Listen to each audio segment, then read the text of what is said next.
महाराज की जय। नमः पार्वती पतये हर हर महादेव।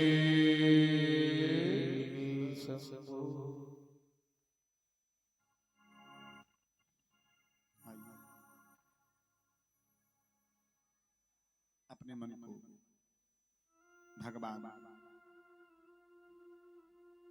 सीताराम जी के चरणों में अर्पण करते हुए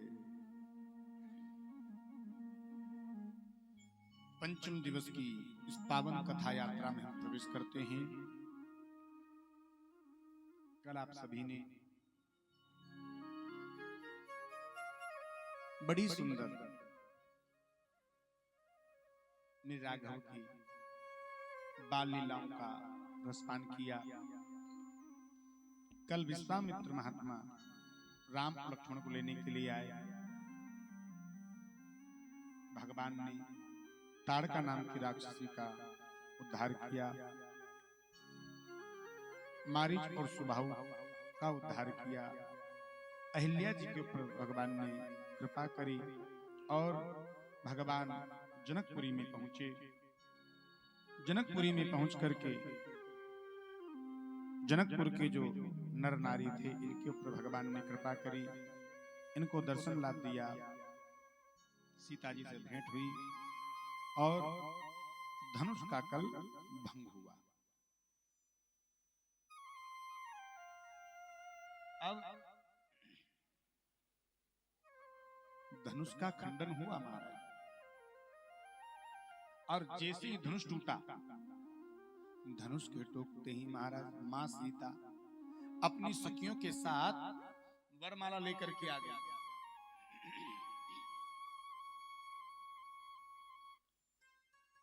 अब राम जी एक तो सीता जी से उम्र में भी बड़े हैं महाराज, और दूसरा सिंहासन के ऊपर भी खड़े थे।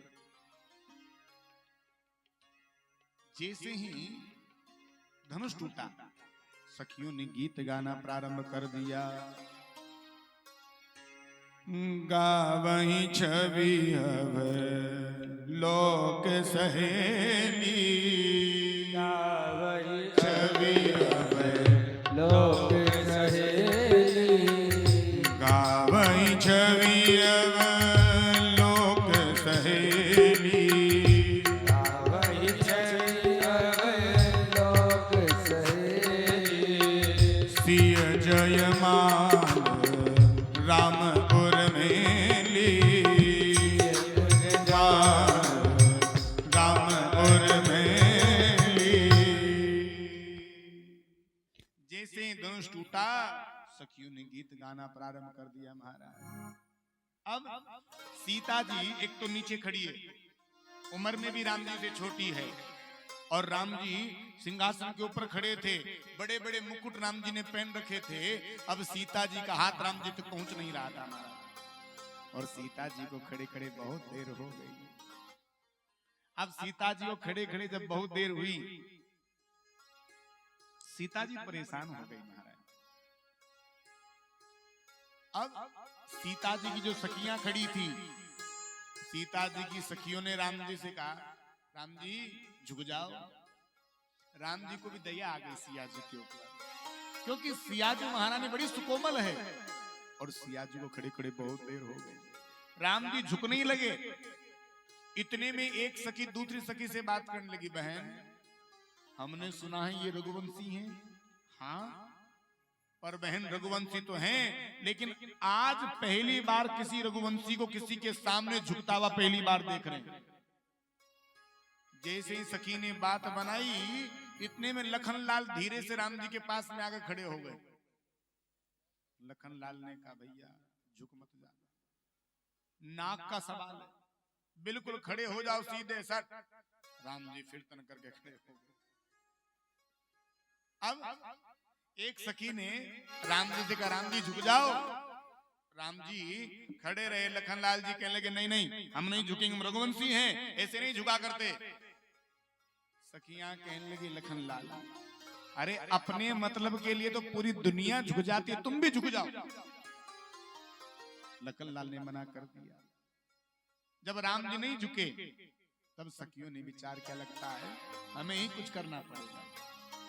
सखियां जुटी, भगवान से निवेदन करने लगी, झुक जइयो तनिक रघुवीर, सिया मोरी छोटी सी, सिया मोरी छोटी, लली मोरी छोटी,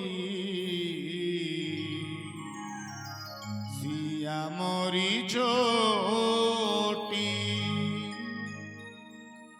लली मोरी छोटी, और तुम हो बड़े बलवीर, लली मोरी छोटी सी। राम जी नहीं झुके। तब जनकपुर वासी कहने लगे, प्रभु जय माला लिए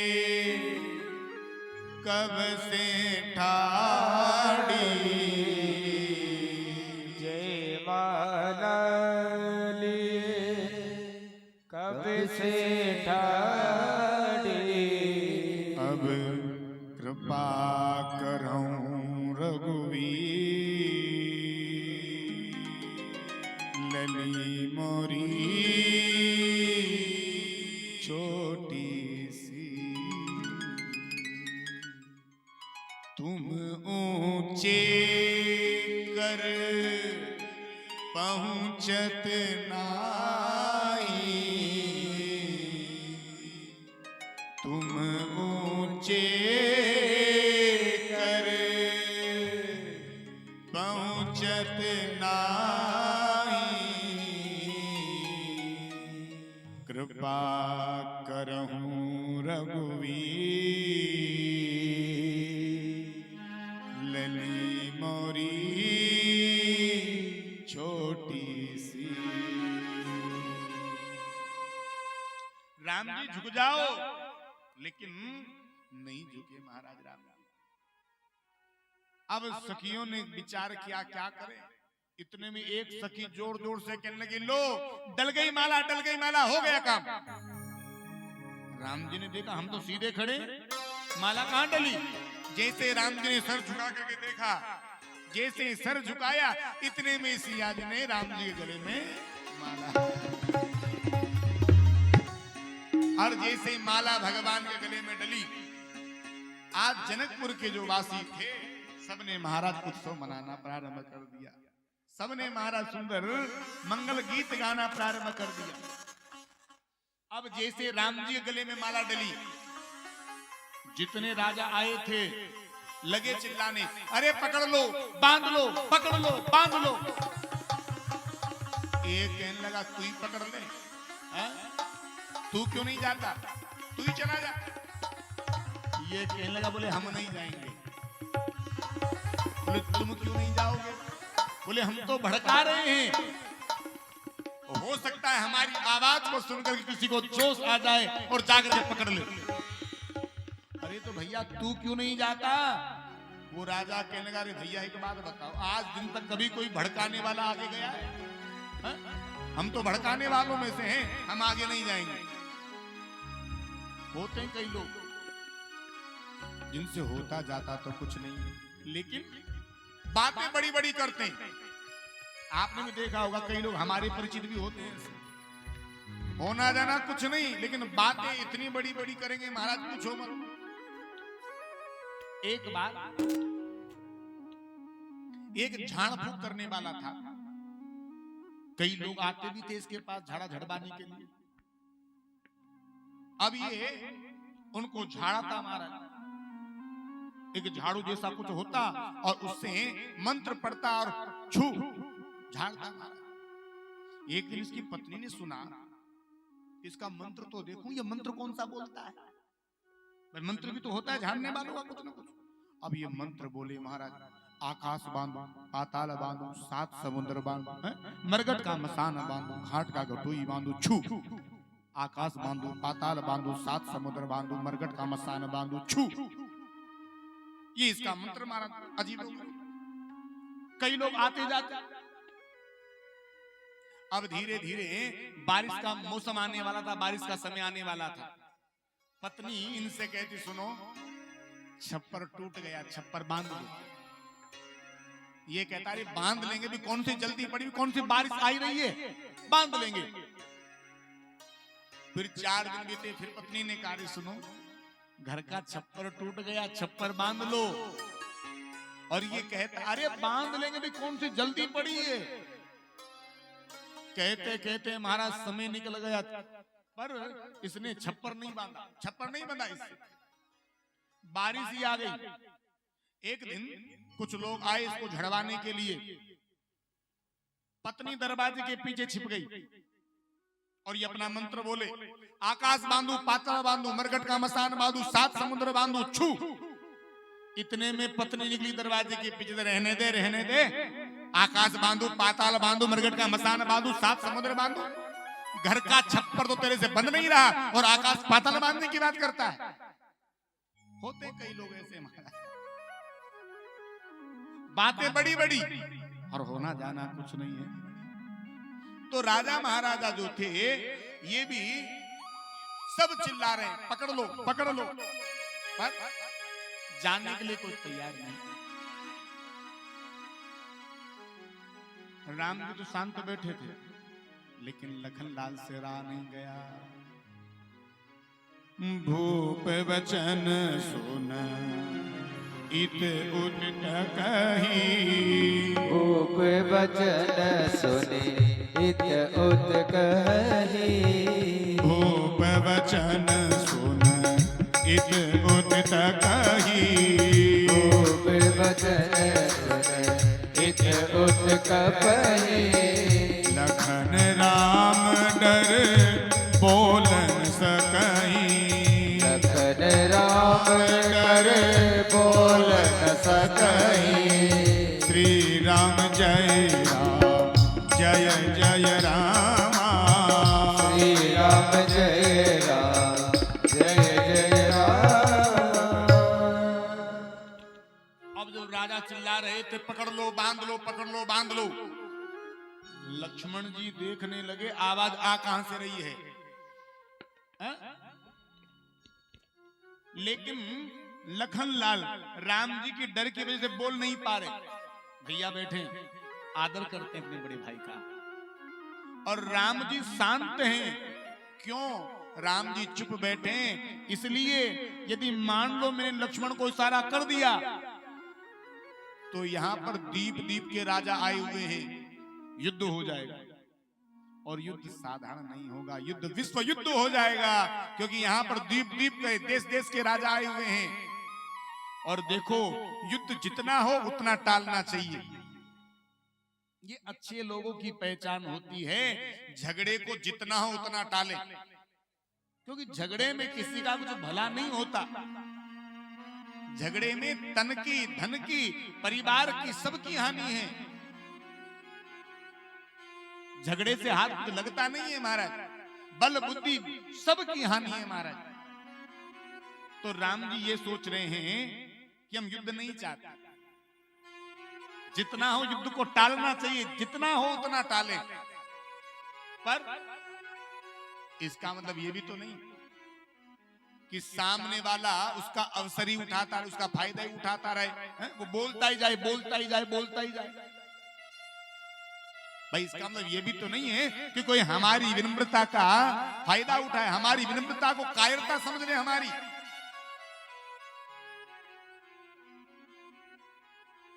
एक महात्मा कहीं चल करके जा रहे थे, रास्ते में गांव पड़ा। अब महात्मा चल करके जाने लगे, आगे एक बहुत विशाल वट वृक्ष था।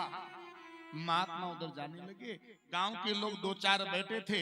गांव के लोगों ने कहा, महाराज रुक जाओ, रुक जाओ, उधर मत जाओ। संत ने पूछा भैया उधर क्यों नहीं जाना, क्या हो गया? बोले महाराज उधर एक बहुत जहरीला सर्प रहता है, भयंकर सांप,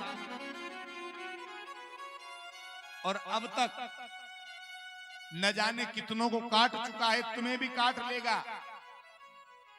संत अपनी मस्ती के थे, संत होते ही मस्ती के। हाँ, संत ने सोचा चलो दुनिया वालों को आज तक बहुत समझाया, चलो आप सांप को ही समझाते हैं। संत चले गए। अब संत गए तो सांप लगा फुफकारने में। संत कहने लगे रहने दे रहने दे, पहले इस योनि में पड़ा हुआ है, आज से तू मेरा चेला बन जा। अब तक तुमने बहुतों को सताया है, बहुतों को तुमने तकलीफ दी है, पर आज से तू मेरा चेला बन जा, आज के बाद तू किसी को सताना मत। और कहानी कहती है सांप ने गर्दन हिला दी। किसी ने कहा तो क्यों महाराज, सांप समझते हैं? हमने कहा हाँ। क्यों? बोले आदमी नहीं समझता, सांप समझ जाता। किसी से हम कोई काम करने के लिए मना करें, घर में बेटा हो, बहू हो, सास हो, ननद हो, कोई भी हो, यदि मुझसे कहें तो ये काम मत करना, बोलो मानते हैं क्या? और गलती से किसी काम को करने के लिए मना कर दें, उस काम को तो जानबूझ कर करेंगे। तो कथा यही कह रही है, आदमी नहीं समझता, सांप समझ जाता है, और सांप समझ गया। संत लौट करके आए। संत ने गांव के लोगों से कहा सुनो भैया, अब सांप किसी को नहीं सताएगा, किसी को नहीं काटेगा। संत चले गए। गांव के लोगों ने देखा चले एक बार चेक तो करें।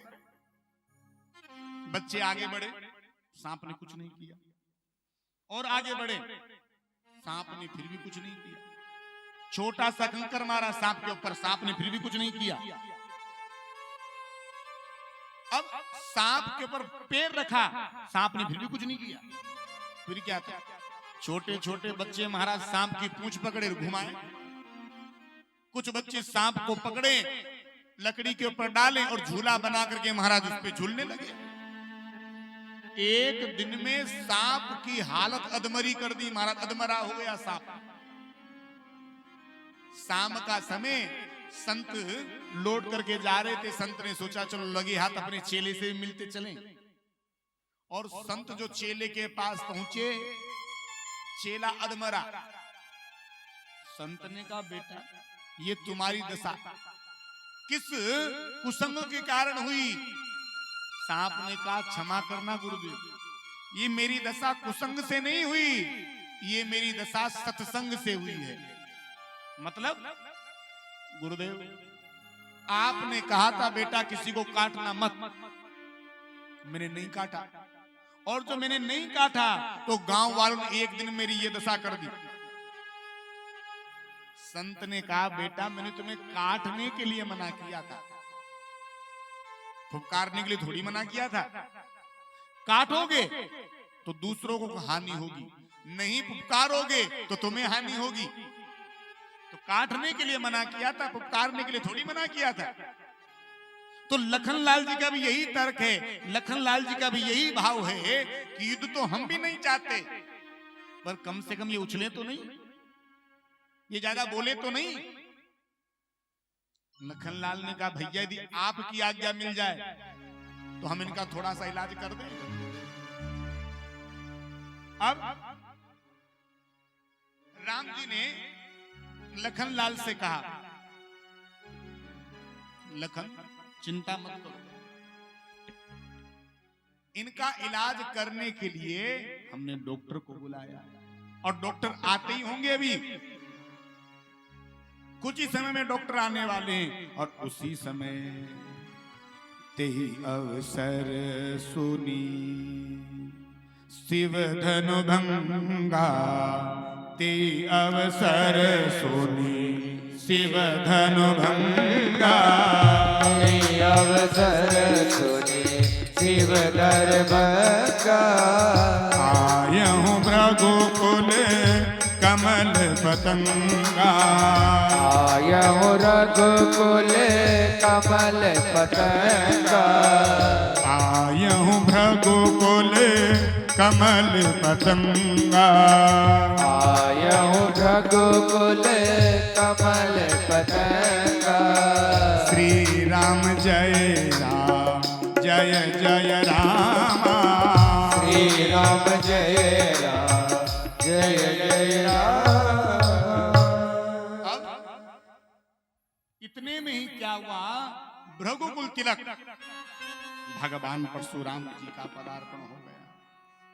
और जैसे ही परशुराम जी का आगमन हुआ, जो राजा जैसे खड़ा था वैसे के वैसे खड़ा रह गया महाराज। किसी राजा का हाथ खड़ा था तो हाथ खड़ा का खड़ा ही रह गया, किसी का मुंह खुला था तो मुंह खड़ा का खड़ा ही रह गया। जो जैसे था वैसे के वैसी स्थिति में खड़ा हो गया महाराज। दुबले पतले राजा तो मोटे मोटे राजाओं के पीछे जाकर के छिप गए, क्योंकि बड़ा भय है इन राजाओं में भगवान परशुराम का। 21 बार भगवान परशुराम ने इस पृथ्वी को क्षत्रियों से विहीन कर दिया था, दुष्ट राजाओं को समाप्त कर दिया था। अब जैसे ही भगवान परशुराम चलकर के आए, जनक जी ने क्या किया, जनक बहोरी आई सिर नावा। जनक बहोरी आई सिर नावा। जनक बहोरी आई सिर नावा।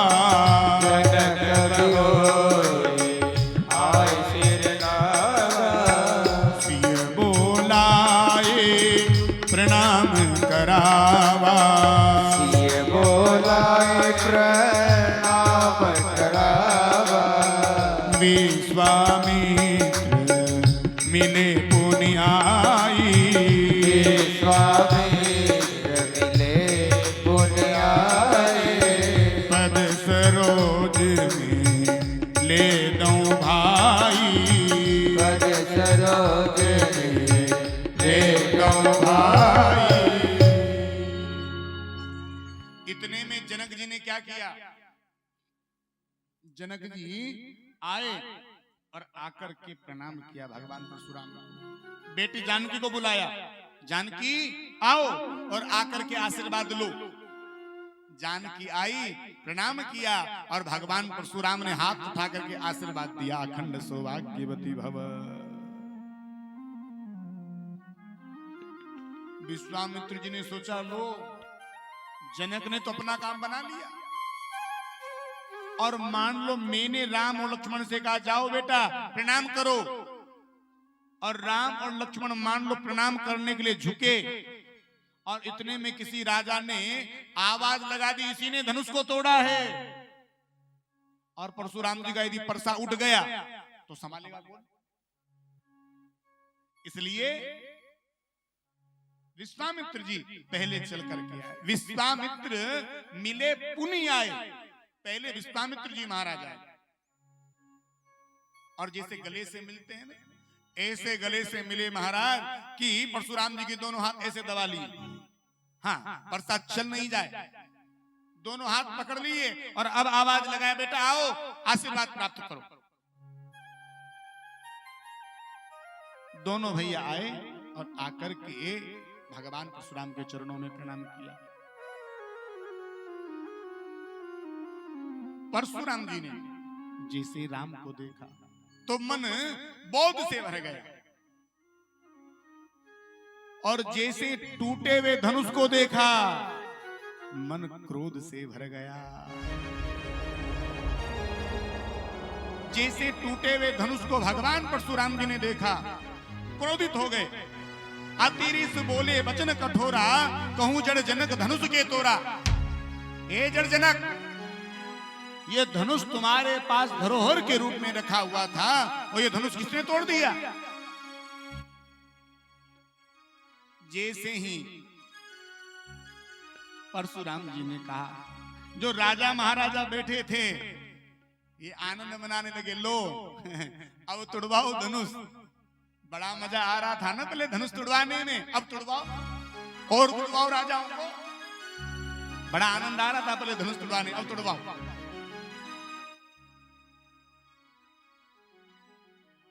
भगवान परशुराम जी के क्रोध को देख करके राम जी को लगा कि अब मुझे उठना चाहिए। राम जी उठे, जाकर के परशुराम भगवान को प्रणाम किया। नाथ संबुधनु भंज निहारा,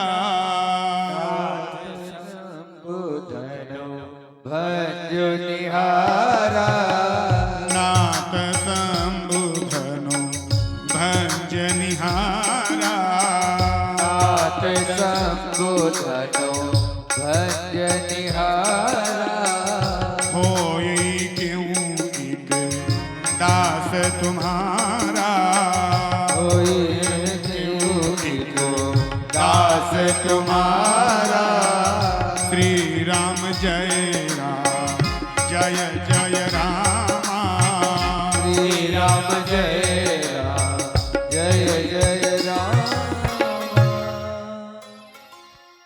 राम जी ने कहा प्रभु, जिसने भी ये शिव धनुष तोड़ा है वो आपका ही कोई दास होगा। और राम जी कहने लगे, शिव धनुष तोड़ने वाला भी, शिव धनुष तोड़ने वाला भी कोई शिव का प्यारा ही होगा, कोई शिव का प्यारा ही होगा, कोई शिव का प्यारा ही होगा, कोई शिव का प्यारा ही होगा, जिसने ऐसा अपराध किया वह दास तुम्हारा ही होगा, जिसने अपराध किया वो दास तुम्हारा ही होगा। राम जी ने कहा प्रभु, शिव धनुष तोड़ने वाला भी कोई आपका ही दास होगा, आपका ही सेवक होगा। राम जी कहने लगे, सुनो, जो टूट गया ना उसका काहे का अभिमान करना, जो टूट गया, जो टूट जाने, जो बीत गया, जो बीत जाने तो अभिमान काहे का करना। पर महाराज कई लोग होते ही ऐसे हैं जिन्हें बीते हुए का भी अभिमान होता है, और राम जी कह रहे हैं भैया बीते का अभिमान नहीं करना चाहिए। लेकिन सबका अपना अपना स्वभाव है। एक बार एक बस रुकी और बस में चढ़ने वालों की भीड़, उतरने वालों की भी भीड़, बड़ी भीड़ लगी थी बस में। अब एक नौजवान चढ़ा और नौजवान चढ़ करके एक सीट पर पहुंचा। वहां एक वयोवृद्ध व्यक्ति बैठा था। उस नौजवान ने उस वयोवृद्ध व्यक्ति से कहा, बूढ़े व्यक्ति से कहा, ए बूढ़े जरा उधर किसको। बूढ़ा व्यक्ति कहने लगा, अरे बूढ़ा किसको बोला। नौजवान ने कहा, तुम्हें बुढ़ा नहीं बोले तो क्या जबान बोले। अरे तुम बूढ़े हो, तुमसे ही कहा। बोले नहीं नहीं, हमें से बूढ़ा मत बोलो। तो क्या बोले। बोले ये कहो भूतपूर्व नौजवान जरा उधर किसकी है। नौजवान ने कहा, अच्छा भूतपूर्व नौजवान भी होते हैं। वो वयोवृद्ध व्यक्ति कहने लगा, बोले भैया इस संसार में इतने भूतपूर्व भरे पड़े हैं तो क्या हमसे ही आपत्ति केवल। तो कईयों को तो बीत जाने वाले का अभिमान रहता है, और राम जी यही कह रहे हैं भैया जो बीत गया ना उसका कैसा अभिमान, उसका अभिमान नहीं करना चाहिए। अब भगवान परशुराम ने कहा, सेवक तो वही जो होता है, सेवक तो वही जो होता है, जिसका सेवा ही जीवन है, जिसका सेवा ही जीवन है, सेवा ही जीवन है, जिसका सेवा ही जीवन है। जो मेरी जैसा काम करे वो इस पर से का भोजन है, मेरी जैसा काम करे वो इस पर से का भोजन है।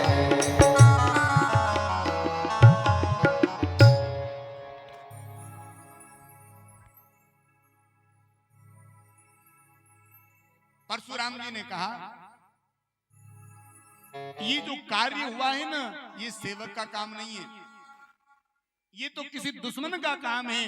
अरे सेवक का कार्य तो सेवा करना होता है, अपने स्वामी को कष्ट देना उसका काम नहीं होता। ये सेवक का काम नहीं हो सकता। भगवान परशुराम जी ने कहा, सुनहु राम जी शिव धनु तोरा।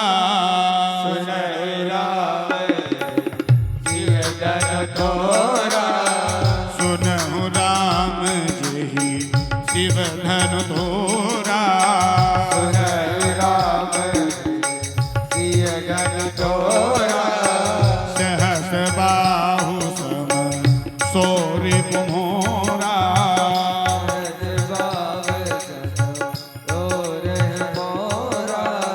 सो बिल गाऊं बिहाय समाजा। निज कहो बिहार समाजा। न तो मारे जई ये सब राजा। न तो मारे यह सब राजा। भगवान परशुराम जी ने कहा, सुनहु राम जही शिव धनु तोड़ा। जिसने राम ये शिव धनुष तोड़ा है ना, वो सहस्र बाहु के समान मेरा शत्रु है। और जिसने शिव धनुष तोड़ा है उसे मैं अवश्य दंडित करूंगा।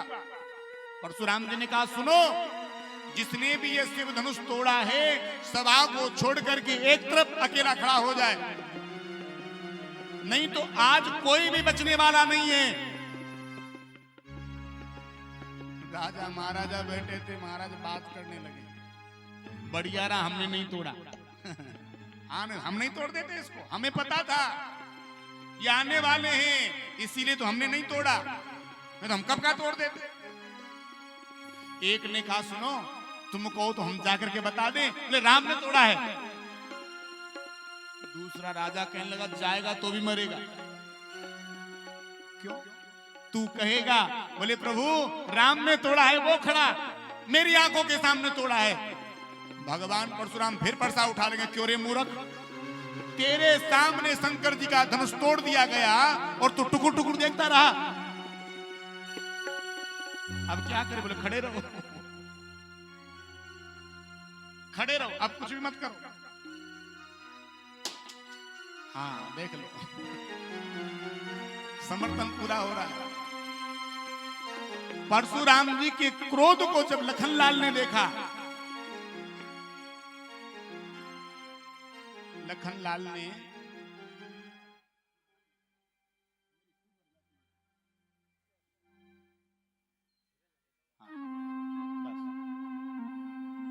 लखनलाल ने देखा कि ये तो अपने पक्ष वाले हैं। हाँ भैया तो नरम दल के नेता हैं, गरम दल के तो अपने ही हैं, अपने को चलना पड़ेगा। लखनलाल उठे और उठ करके राम जी के पास में जाकर खड़े हो गए। राम जी समझ गए ये अपने से नहीं आ सकता, गुरुदेव ने भेजा होगा इसे। अब राम जी 2 कदम पीछे हुए। अब राम जी 2 कदम पीछे हुए तो लखनलाल 2 कदम आगे हो गए। अब राम जी पीछे हो गए, लखनलाल आगे हो गए। लखनलाल ने परशुराम जी से कहा, क्यों जी महाराज, हम बहुत देर से देख रहे हैं आप भैया राम को डांटे पर डांटे जा रहे, भैया राम को डांटे पर डांटे जा रहे हैं। अरे हम कहते हैं ये धनुष भैया राम ने तोड़ा है, और सुनो इसमें भैया राम का कोई दोष नहीं है। छुवत टूट रघुपति ने दोषू। अरे तो छूते ही टूट गया, पुराना सड़ा गड़ा धनुष था, इसमें भैया का क्या दोष? लखनलाल ने कहा, प्रभु अरे बहु धनु ही तोरी लरिकाई, असरिसी का बहु न कीन गोसाई। ऐसी छोटी छोटी धनुष तो हमने बचपन में बहुत तोड़ी, तब तो आपने नहीं डांटा, तब तो आपने क्रोध नहीं किया, और इस धनुष पर ममता क्यों? परशुराम जी ने सोचा, अरे इसने कौन सी धनुष तोड़ दी बचपन में, और हमने इसे कब नहीं डांटा? ये छिपी भी लीला है। जब परशुराम जी राजाओं को, दुष्ट राजाओं को दंडित करके, मार करके उनके धनुष बाण को लाते थे, तो अपने आश्रम में एक जगह धर देते थे। दुष्ट राजाओं का नाश करते गए और इनके धनुष बाणों को ला ला करके एक जगह ढेर करते गए। पहाड़ जैसा बन गया, और दुष्ट राजाओं के इस धनुष बाण का भार माता पृथ्वी सहन नहीं कर पाई। माता पृथ्वी ने एक स्त्री का रूप बनाया और लखनलाल के पास गई। लखनलाल से सहायता मांगी, लखनलाल से शेष भगवान से सहायता मांगी, बोले आप हमारी मदद करें। शेष भगवान ने छोटे से बालक का रूप धारण किया,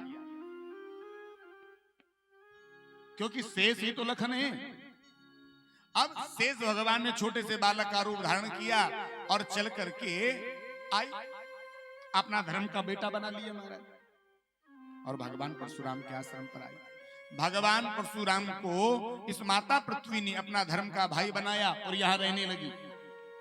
एक दिन परशुराम जी कहीं गए हुए थे और इधर शेष भगवान को मिल गया मौका। जो दुष्ट राजाओं के धनुष बाण का पहाड़ लगा हुआ था, ऐसी पुकार हमारी महाराज, जहां पहाड़ लगा था वहां महाराज बानी बानी हो गई, महाराज भस्मी भस्मी हो गई, कुछ नहीं बचा। शाम को भगवान परशुराम आए।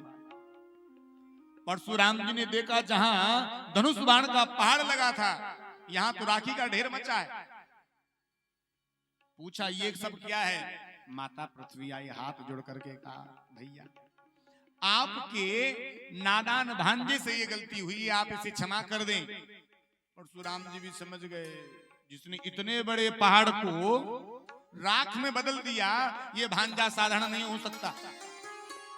परशुराम जी ने कहा भगवान आप कौन हैं? अपने असली स्वरूप में प्रकट हो जाइए। शेष भगवान प्रकट हुए और माता पृथ्वी की सारी दुख भरी कहानी भगवान परशुराम को बताई। भगवान परशुराम ने कुछ नहीं कहा। तो लखनलाल आज उसी घटना का स्मरण करवा रहे हैं। महाराज बहु धनु ही तोरी लरिकाई, असर इसी कबहु न कीन गोसाई। ऐसा कभी आपने क्रोध नहीं किया, आज क्यों क्रोध करते हैं? भगवान परशुराम जी कहने लगे महादेव का महाधनुष, महादेव का महाधनुष संपूर्ण जगत में अनुपम है, संपूर्ण जगत में अनुपम है, संपूर्ण जगत में अनुपम है, संपूर्ण जगत में अनुपम है। ऐसा प्रचंड को दंड भला, छोटी छोटी धनु है सब है।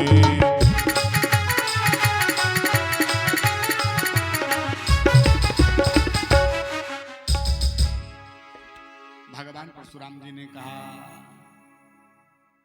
अरे तुम्हें ये महादेव का धनुष तुम्हारी बचपन में तोड़ी हुई छोटी छोटी धनियों के समान लगता है।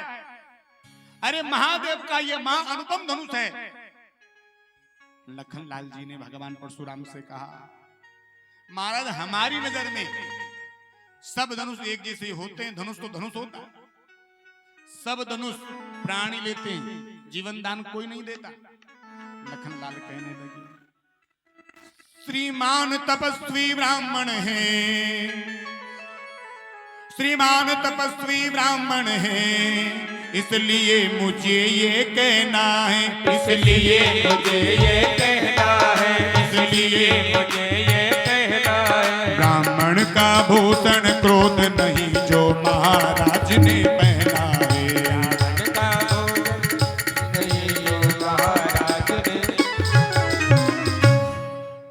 लखनलाल ने कहा प्रभु अरे आप ब्राह्मण हैं, आप तपस्वी हैं और ब्राह्मण होकर के क्रोध कर रहे हैं। हम देख रहे हैं आप जब से आए हैं क्रोध में आग बबूला हो रहे हैं। अरे ब्राह्मण को ये क्रोध करना शोभा नहीं देता। लखनलाल कहने लगे ये गहना है रजपूतों का, ये गहना है रजपूतों का, जो पहना जाता है रण में, जो पहना जाता है रण में, जो पहना जाता है रण में। अपराध क्षमा हो महामुनि, चाहिए शांति भी ब्राह्मण में।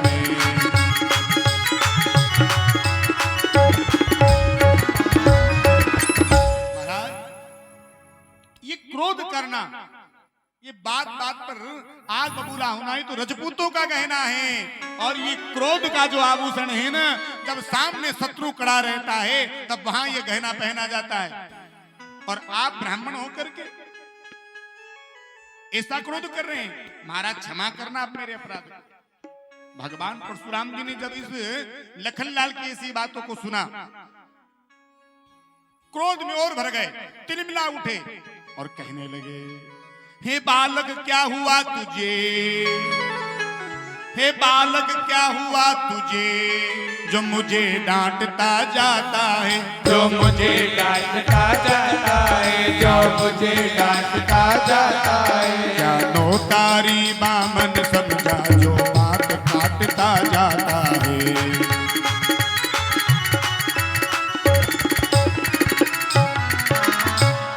भगवान परशुराम कहने लगे, अरे बालक क्या हुआ तुझे, जो तू बात बात पर मेरी बात का खंडन कर रहा है। अरे तूने मुझे क्या समझा है, जो बात बात पर तू मुझे डांट देता है। भगवान परशुराम कहने लगे, मुझको सीधा न ब्राह्मण समझ, मुझको सीधा न ब्राह्मण समझ, मैं क्षत्रिय कुल का द्रोही हूँ, मैं क्षत्रिय कुल का द्रोही हूँ, मैं क्षत्रिय कुल का द्रोही हूँ। रघुवंशी बाल ब्रह्मचारी हूँ, अति क्रोधी हूँ, निर्मोही हूँ।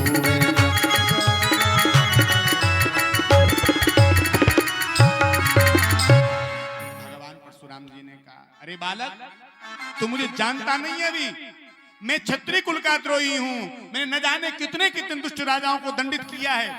और भगवान परशुराम ने हवा में परसा घुमाया, परसे की तरफ देख करके बोले, लेकिन लखनलाल परसे की तरफ देखे नहीं देखा उन्होंने।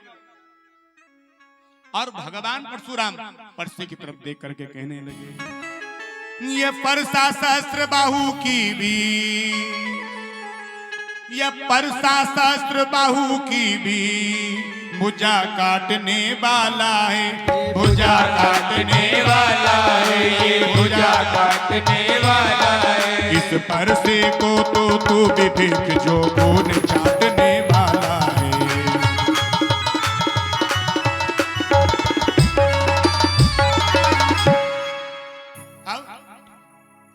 भगवान परशुराम ने परसा उठाया, परसे की तरफ देखा और कहने लगी, ये परसा साधारण नहीं है, ये वही परसा है जिसने सहस्त्रबाहु की भुजाओं को भी अलग कर दिया था।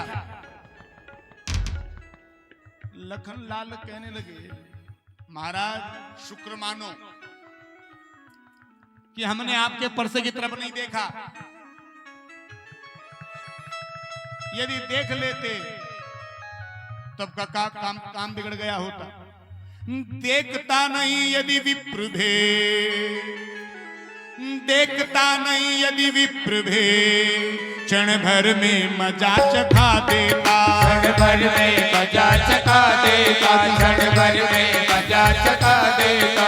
अरमान मिटा देता, दिल की से भी याद भुला देता।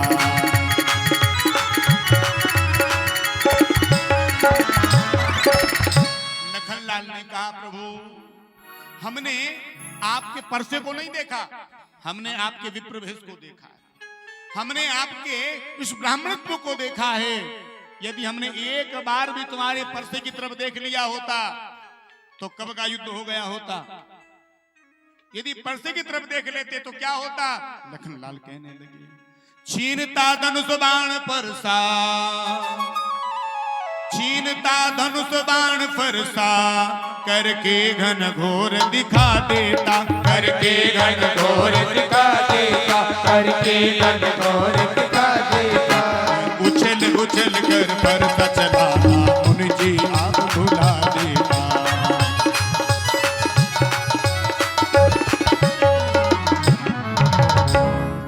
लखनलाल ने कहा, महाराज यदि मैं परसे को देख लेता तो कब का युद्ध हो गया होता, लेकिन हमने आपके परसे को नहीं देखा। दोनों तरफ से क्रोध बराबर है।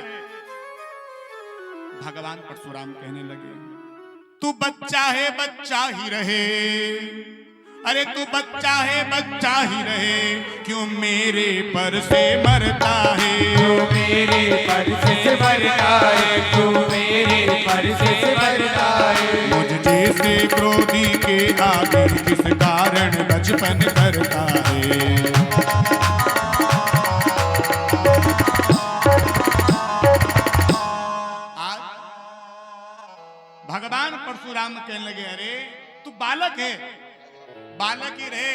मेरे परसे से मरना चाहता है, तू बालक होकर के मेरे मुंह लग रहा है।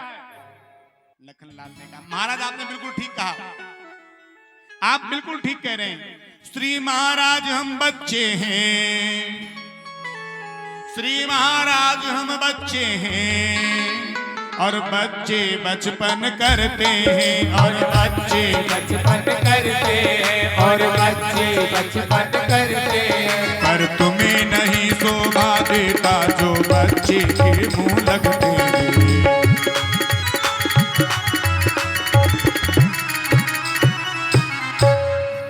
लखनलाल ने कहा महाराज आपने बिल्कुल ठीक कहा, हम बच्चे हैं और बच्चे ही तो बचपन करते हैं। हम बचपना कर रहे हैं, ये हमें शोभा दे रहा है, पर भगवान आप हमारे मुंह लग रहे हैं, ये आपको शोभा नहीं देता। लखनलाल ने ऐसा जब जवाब दिया, देखो कवि बिंदु जी का बड़ा सुंदर यहां बात, एक और धारे धनुष, एक और धारे बाण, एक और परशु धारे तेज तायो है, एक और सूल, एक और लहुबर मंजर, एक और कोमर त्रिशूल लटकायो है। बिंदु कवि धन्य भृगुवंशज मुनि तुम्हें संत भेष में विचित्र रूप पठायो है, और मैंने जाने कोई कुशल कारीगर जनकपुरी में शस्त्र बेच बेकुआयो है। लखनलाल ने कहा मैंने तो यूं जाना कि कोई शस्त्र बेचने वाला आया हो, जो एक हाथ में धनुष है, एक हाथ में बाण है, एक तरफ परसा है, तो अभी तो सैंपल लेकर के आए होंगे, माल बाद में आएगा।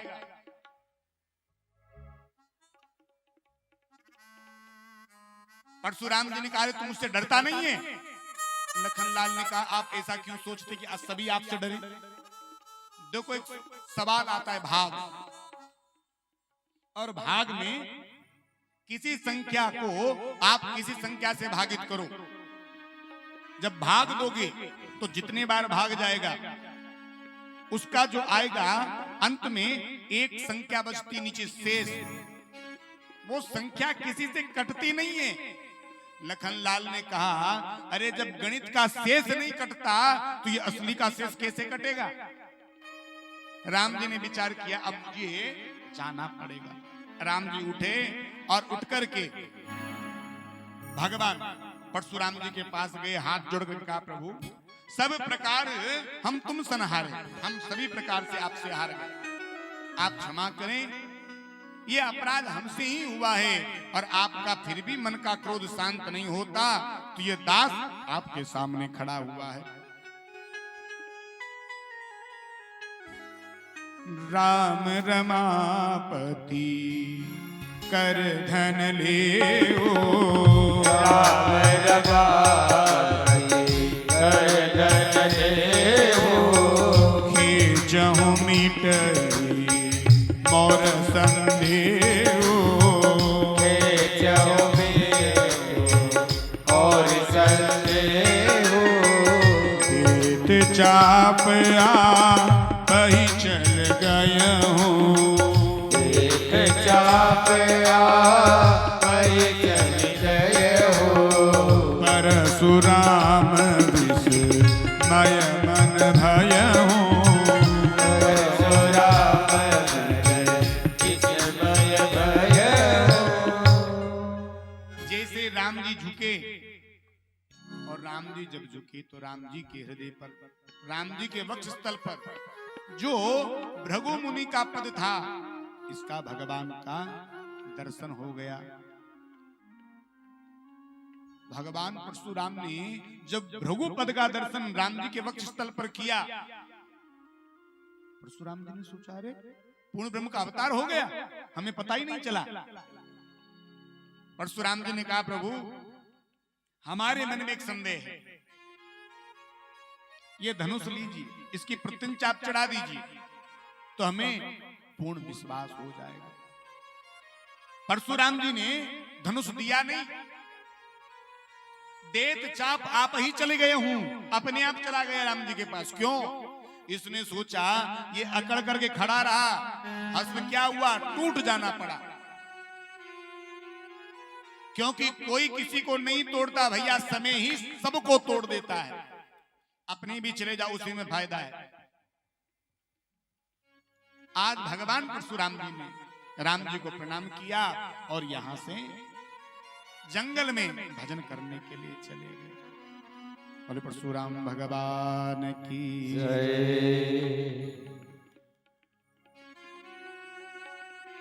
ये भजन ही जीवन का सार है मेरे प्यारे। गोस्वामी जी कहते हैं, बड़े भाग मानुष तन पावा, सुर दुर्लभ सदग्रंथन गावा। ये मनुष्य जीवन जो हमें मिला है बड़े सत्कर्मों से मिला है, बड़े प्रयासों से मिला है। तो भैया ये मनुष्य जीवन जो हमें मिला है परमात्मा की प्राप्ति के लिए मिला है, परमात्मा के भजन के लिए हमें मिला है। लेकिन कई लोग ऐसे भी महाराज जो भगवान का भजन नहीं करते, लेकिन इस जीवन का सार ही भगवान का भजन है।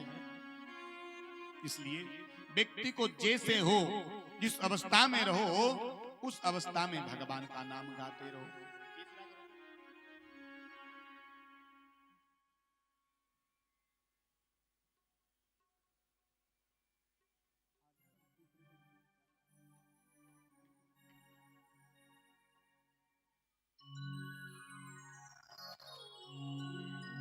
तूने राम नाम नहीं लीनो या भरी जवानी में, तूने कृष्ण नाम नहीं गायो या भरी जवानी में, तू डूब के मर जा रे चुल्लू भर पानी में, डूब के मर जा रे चुल्लू भर पानी में। तूने कृष्ण नाम नहीं गायो